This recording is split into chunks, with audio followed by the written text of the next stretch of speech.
こんにちは。世界の歴史です。間が随分空いてしまいました。実は、2学期の、昨年の2学期途中から、ある高校の方へ、非常勤講師で頼まれて行ってまして、授業をしておりました。そしてそれが、そろそろ終わるなという、2月の終わりですね。2月24日に、ご承知のようにロシアがウクライナに、侵攻を開始しました。そして、これは市民に対しての攻撃だということで、戦場の様子がスマホからどんどん送られてくると、もうそれに対してやはり戦争反対だという声を上げていこうということで、私たちも有志で集まってウクライナに平和をという抗議デモを行いました。随分集まっていただいて、在日のウクライナ人の方もスピーチに立ち、ロシア人の人もですね、戦争反対というアピールをしてくださり、ドイツ人の方も、アピールすると、もちろん日本人からも何人もアピールをして、大変いい集会にはなったんですが、このような平和を求める集会が全世界で行われました。しかし、戦争は終わりません。私も、スピーチに立って、訴えました。抗議デモをきっかけに、私も何人かの在日のウクライナ人の方とお知り合いになりました。そうすると、今までウクライナの歴史について本当分かってなかったなと、プーチンが言ってるようにロシアの一部のような認識でしかなかったなということに思い至りました。コサックのことは、もちろん知っていましたし、大変な勇猛で強い武力集団という認識はありましたが、それがウクライナだと、ウクライナ人の人たちのことだということは、分かっていませんでした。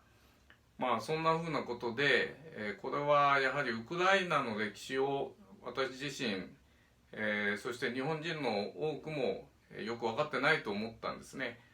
そこでそれをまとめようということで、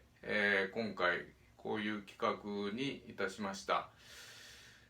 つまり、このウクライナの歴史の中で、ウクライナは決してロシアの一部ではないと、独自の歴史と文化を持った民族であるということ、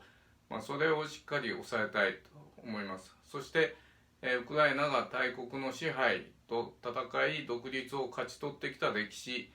それを私たちもしっかりと知っていく必要があるんではないかというふうに思います。ということで、第1回目ですね、ヨーロッパを構成する民族、それから、ゲルマン人の移動とスラブ人の拡散、キエフ公国、それからモンゴルによる支配、そしてポーランド、リトアニアによる支配と、これを第1回目、そして第2回目にコサックによる国家建設、そしてポーランド分割による変化、そして第3回目ロシア革命とウクライナ、そして第4回目にスターリン時代第二次世界大戦で、5回目に第二次世界大戦後と、ソビエト崩壊とウクライナ独立と、大方こういう流れで、5回にわたってウクライナの歴史について、見ていきたいというふうに思います。ちょっと長いですけれども、できれば最後までよろしくお付き合いください。ということで今日はその第1回目ですね。まずヨーロッパを構成する民族ということで、これ我々どうしても日本人は民族というのが苦手です。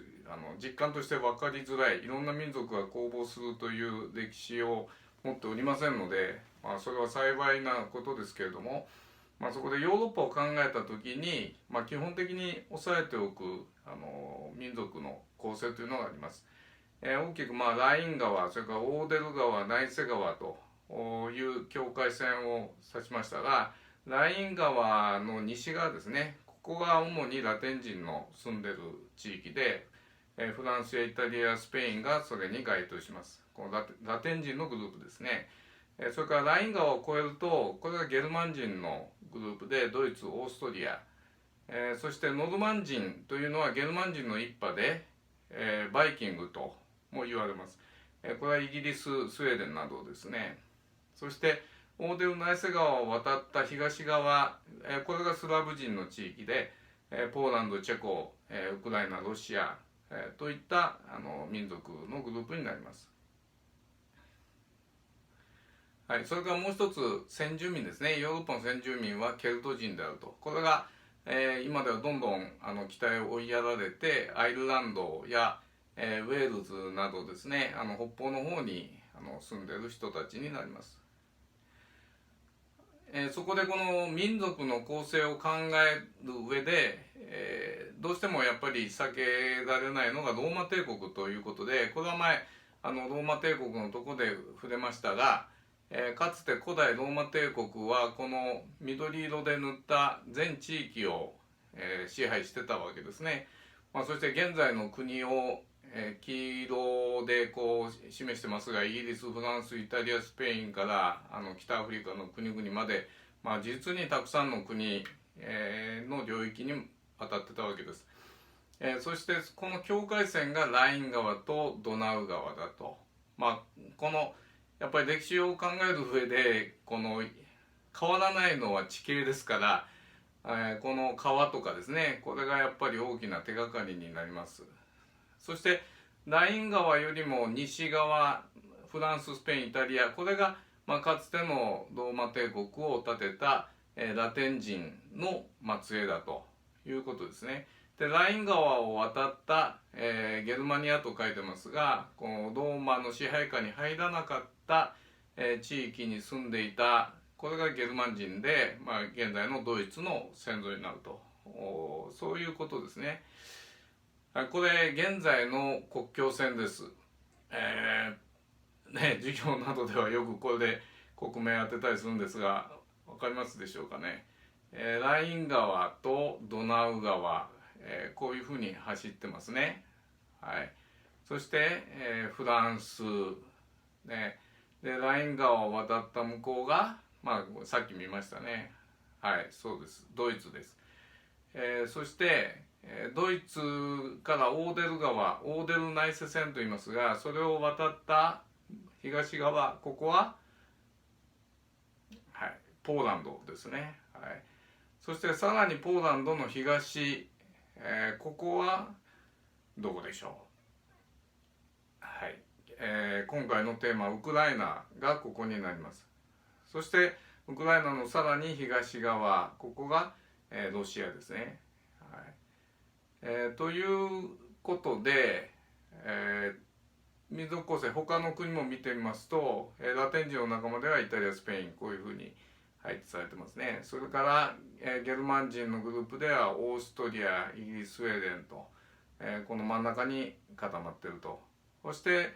スラブ人のグループ、チェコスロバキアやベラルーシ、他にもありますが、こんなふうに、ヨーロッパ、3つの主な民族で構成されていると、これをちょっと頭に置いといていただきたいなと思います。ラテン人、ゲルマン人、それからスラブ人ですね。そして、今回のテーマのウクライナ人はスラブ人のグループに入るんだということですね。はい、それで、じゃあゲルマン人、の国家はどんなふうにできてきたかということですが、ゲルマン人とスラブ人ですが、これはよく一般的に使われる山川の教科書ですね。はい、一番使われていると思います山川の小説世界史、これに出てくる図ですけれども、はい、まずゲルマン人の民族移動というのが375年に始まります。きっかけはフン人という遊牧民、これが東の、中国では匈奴と呼ばれた民族ですが、これが玉突きのようにして東ゴート族、東ゴートというのがゲルマン人の部族ですね、をつついてゲルマン人、東ゴートが移動して東ゴート王国をこのイタリアに建てたと、そういうふうにして各ゲルマン人の部族が各地にローマ帝国内にどんどん入り込んで自分たちの国を作っていったわけですね。ざっと言いたいと思いますが、アングロサクソンがイギリスの方へ入ったと、それからですね、ブルブントはブルブント、ランゴバルトはランゴバルト、それからフランク王国はフランク族がフランク王国と、いうふうにね、もういっぱい出てくるんですが、ほとんどは短命に終わります。そして西ヨーロッパの歴史はフランク王国ですね。これが大体今の、ドイツ、フランス、イタリアを合わせた地域に、君臨して、西ヨーロッパの元になると、そんな風にして歴史は展開するんですが、今日はそのもう一つスラブ人ですね。でスラブ人というのはゲルマン人からちょっと遅れて民族移動するんですが、ゲルマン人のように遠くへ行きません。現住地がここですね、そこから周辺に拡散していくという形になります。でこのスラブ人の現住地を、今の地図に重ねるとウクライナの、西の辺、この辺になるということなんですね。でここはそのちょっとしたカルパティア山脈の、北東の位置にあたると、ここから、西東そして南というふうに広がっていったと、これがスラブ人の移動だったわけです。ですから、現住地はこうですね、カルパティア山脈の北方6世紀頃から、三方に拡大していったと。ゲルマン人が4世紀の、終わり頃からですから、2世紀ほど遅れて、拡大していったということで、一つのグループは東スラブ人、東へ拡散したグループ、ロシア人やウクライナ人がこれにあたります。それからもう一つは西スラブ人ということで、西へ向かったポーランド人やチェック人、チェコスロバキアのチェックですね、が西にあたる。それから南スラブ人、これはバルカン半島の方に入っていったセルビア人とかスロベニア人がこれにあたるということなんです。大きくこの3つのグループに分かれるということですね。そしてこの東スラブ人ですけれども、9世紀ノルマン人の侵入によりノブゴロド国、キエフ公国を建国すると、こういうふうに教科書でも出てきます。でこのキエフ公国ですね、これが今日の中心になるんですが、10世紀末ウラディミル一世の時に全盛を迎えたと、大変栄えた国なんですね、キエフ公国。教科書ではそのキエフ公国のことをどんなふうに書かれているかといいますと、流陸を首領とするノルマン人の一派ルーシーはドニエプル川流域のスラブ人地域に進出して、9世紀にノブゴロド国を継いでキエフ公国を建設し、これがロシアの起源となったと、こう記述されてるんですね。つまりノルマン人の一派ルーシーがドニエプル川流域のスラブ人地域に入ったと。そしてノブゴロド国キエフ公国を建てたと。でロシアの起源であると。ここですね。実はそのウクライナの起源がこのキエフ公国になるんです。ですから、ロシアの起源となっただけはちょっと、間違ってますね、記述として。少なくともここにウクライナも入れるべきであると。キエフ公国は、ロシアも自分たちの先祖だと言い、ウクライナも自分たちの先祖だと言ってるんですが、どちらがその正当な後継者かというのは置いといても、ウクライナ、ロシア、両方の、少なくとも起源というふうに記すべきではないかと思います。これを、地図でもう一度確認しますと、ノルマン人、バイキングですねの現住地は、ここです。スカンジナビア半島の南部とユトランド半島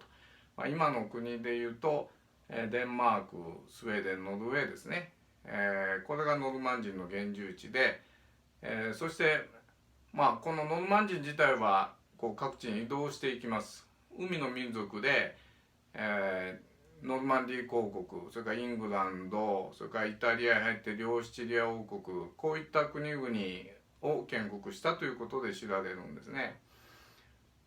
そしてノブゴロド国、キエフ公国というのはこの東の地域になります。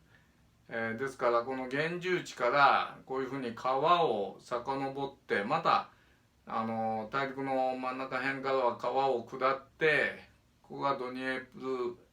プロ川になるんですが黒海まで抜けたと言われてるんですね。そうやって、国を建てたと。ノルマン人バイキングの船というのは有名な、こんな船なんですね。ここに乗り込んで両側で、こうオールを漕いで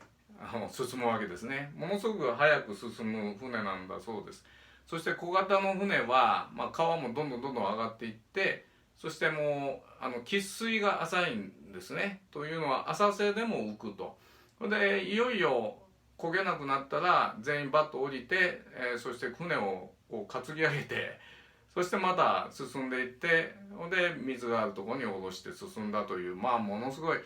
機動力があるというか、そんな移動をしていたそうで、こういうイメージですね。この兜が特徴的です。バイキングですね。それではこの、ノブゴロドキエフ公国のところですね、ここをちょっと地図で拡大してみたいと思います。キエフ公国が、こういうふうに大変大きくなります。ウラディミル一世の時、領域が最大となってきます。モスクワですねがここ、それからキエフが南にあります。両方がこのキエフ公国の中に入っています。そこでよく出る質問というか悩ましいのが、それじゃあそのスラブ人の地域にノルマン人が入ったということで、キエフ公国というのはこういう構成で、国ができたと考えられるんですね。これはノルマン人の国なのスラブ人の国なのと思いがちですよね。この場合ね、これはスラブ人の国なんです。ね、入ってきたノルマン人は少数でスラブ人に、だんだん同化していきます。ね、だからこのキエフ公国というのはスラブ人の国だよと。これスラブ人の人にノルマン人の国でしょなんて言ったらもう大変だと思います。ね、違うんだと。ね、だから古くからずっとスラブ人の人たちはここに住んでるわけですよね。でも住んでるからといって国があるとは限らないわけで、日本でも日本列島にずっと日本民族住んでたでしょうけれども、国は長いこと持ってませんよね。で弥生時代の終わりの頃になって大和朝廷という統一国家ができるわけですけど、だから国家を作るきっかけを、ノルマン人が作ったと、そんな風に考えてもらったらいいんではないかと思います。そしてその次ですね、実はモンゴルによる支配になります。これ13世紀から、ユーラシア大陸はこの、遊牧民のモンゴル人、このモンゴル人の世紀と言われるんですね。元、中国の方は元になります。それからキプチャク汗国、タガタイ汗国、イル汗国というふうに、ヨーロッパの方まで、それから中東の方まで全部ですね、これ、モンゴル人の支配下に入るわけなんです。そして、キエフやモスクワの辺ですね、これもそのモンゴル人の支配下に入ります。13世紀モンゴル人バトゥの遠征でキプチャク汗国という国ですねの支配下に入るということで、ここは拡大するとこういう形になりますね。かつてのキエフ公国のところは全部このキプチャク汗国に、飲み込まれてしまうと、こういう時代に入るわけなんです。はい。というふうにモンゴル人の支配下に入って、そこから次独立するという状態になるんですね。でその時にポーランドリトアニア支配とこう出てきましたが、地図を見てもらうとモスクワ大公国と、ここからモスクワが出てきます。つまりモスクワ公国としてモンゴルから独立して、それが大きなモスクワ大公国に発展するんですね。一方ウクライナはリトアニア・ポーランド王国の、支配下に入って、独立できてないと、いうことになりますですね。キエフですね、モスクワ、キエフ、こういう位置関係にちょっとなってきます。独立したのは15世紀イワン3世の時、モスクワ大公国が独立します。ここですね、大変大きいですね。一方、今のウクライナの地域はリトアニア・ポーランド王国の、支配下に入ると、キエフ周辺ですね。はい、この青いのが現在のウクライナの領域をここにかぶせてみました。どうでしょうか。東の方はモスクワ大公国に入って、でほとんどはこのリトアニア・ポーランド王国の支配下に入っているということがわかると思います。クリミア半島の辺は外れてますね。はい、そしてこのモスクワ大公国は初めてツァーリ、皇帝を名乗り、ロシア正教を称する。はい、ここで宗教ですね、ロシア正教というのが出てきました。これはもちろんキリスト教なんですが、ちょっとね、ややこしい、よくわからないという人も多いと思うんですね。ここをちょっと解説しておきますと、皇帝とかキリスト教の起源はこれ全部ローマ帝国になります。でローマ帝国は、初めキリスト教を弾圧して弾圧するんですけれども、最後の方はコンスタンチヌス大帝の時に公認して、テオドシウス帝という皇帝の時に、国教、国の正式な宗教にするんですね、キリスト教を。ところがこの後ローマ帝国は東西に分裂します。西ローマ帝国と東ローマ帝国。そうするとキリスト教の方もですね、本来、同じアタナシウス派というキリスト教だったんですけども、道が分かれていくと。そして西ローマ、つまり西ヨーロッパのキリスト教がローマカトリック教会と呼ばれるようになり、で東ローマ帝国のキリスト教がギリシャ正教会というふうに呼ばれるようになると、こういうことなんですね。ギリシャ正教を受け入れたのが先ほど出てきました10世紀のキエフ公国のウラディミル一世だと。だからウクライナはこのギリシャ正教の国だっていうことなんですね。はい、ちょっと戻りますと、スラブ人の今東スラブキエフ公国の建国を見てきましたが、西スラブはポーランド人、チェク人で、こちらが10世紀にポーランド王国を建国し、15世紀リトアニアと合体してヤゲボウ朝を作る。これが先ほど出てきた、ポーランド・リトアニア、王国ということになります。ここの支配下に、ウクライナ人は入ったということですね。そしてこの宗教なんですが、先ほど見たように東スラブの人々はギリシャ正教、後にロシア正教と呼ばれるこれを受け入れるわけなんですが、同じスラブ人ですがポーランド、チェク人などは、ローマカトリックなんですね。ここでも宗教がちょっと入り組んでいますね。西ヨーロッパと同じ宗教をポーランドやチェコスロバキアなんかは受け入れてるっていうことなんです。で南スラブはね、これは両方入り混じってるんですね。だからもっとややこしいんですけれども、こういう宗教関係があります。はい。そして先ほどの地図に戻りますが、ウクライナの歴史をたどっていきたいと思いますが、この後のウクライナになる地域はリトアニア・ポーランド王国に大部分、支配されていたということなんですが、これを見てもらうとちょうど境目だと。つまり宗教では先ほど見ましたようにポーランドはローマカトリックですから、